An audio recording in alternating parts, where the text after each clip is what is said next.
Hi అండి, welcome to Vijju home kitchen. ఇవాళ simple and tasty recipe onion రైస్ని ఎలా తయారు చేసుకోవాలో చూపిస్తాను.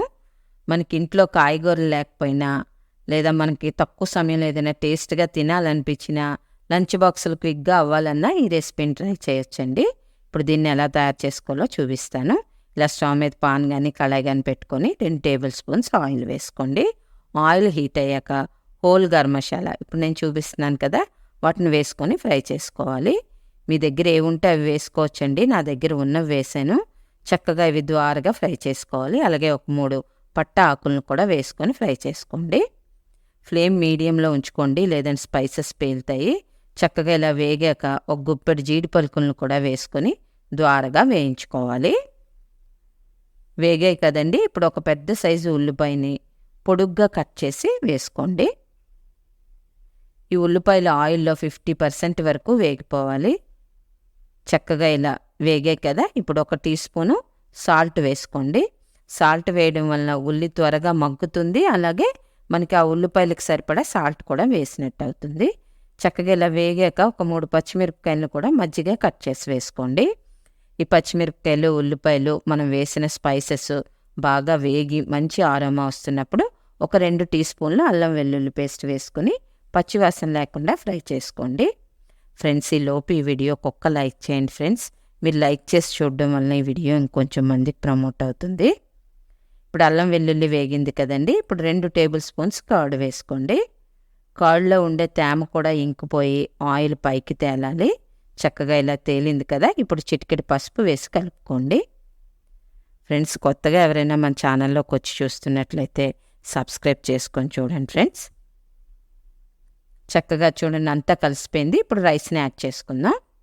ఇవి బాస్మతి రైస్ అండి, 250 గ్రామ్స్ ఉంటాయి. ఒక అరగంట సేపు నానబెట్టి వాటర్ లేకుండా తీసుకున్నాను. ఇప్పుడు ఇందులో పుదీనా, కొత్తిమీర వేసుకొని ఒక 3 నిమిషాల పాటు మీడియం ఫ్లేమ్లో ఇలా రైస్ విరగకుండా వేపుకోండి. ఇలా వేగిన తర్వాత వాటర్ని యాడ్ చేసుకుందాం. ఈ గ్లాస్తో రైస్ తీసుకున్నానండి. ఇక్కడ 2 గ్లాసులు వాటరు, రుచికి సరిపడా సాల్ట్ వేసుకొని కలుపుకోవాలి. చక్కగా ఇదంతా ఒక్కసారి కలిపేసుకోండి. ఇక్కడ బాస్మతి రైస్ అనే కాదండి, రెగ్యులర్గా మన ఇంట్లో వాడుకున్న రైస్తో కూడా చేసుకోవచ్చు. మూత పెట్టేసి ఒక ఉడుకు వచ్చేంత వరకు ఉంచుకోండి. ఇప్పుడు మూత తీసి చూద్దాం. సరే, ఉడుకుతుంది కదా. ఇప్పుడు మొత్తం అంతా ఒక్కసారి కలుపుకోండి. కలుపుకొని మరి మూత పెట్టకుండా వాటర్ అంతా ఇంకిపోవాలి. బాగా ఇంకి బుడగలు వస్తాయి చూసారా, అంతవరకు వదిలేయాలండి. చూసారా, ఇలా వస్తుంది కదా.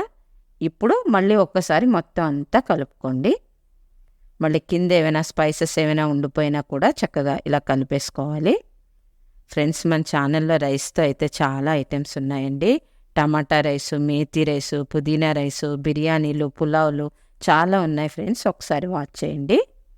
ఇప్పుడు దీన్ని ఇలా ఈవెన్గా సర్దుకొని పైన కొంచెం కొత్తిమీర వేసుకోండి.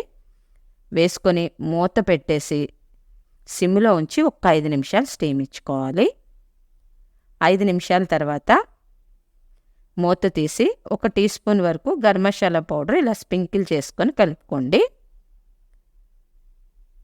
చాలా టేస్ట్గా వచ్చిందండి. నాకైతే టేస్ట్ అయితే అద్దిరిపోయింది. మా ఇంట్లో వాళ్ళు అసలు ఎందుకు ఇంత తక్కువ చేసావని అన్నారు. అంత బాగా వచ్చింది.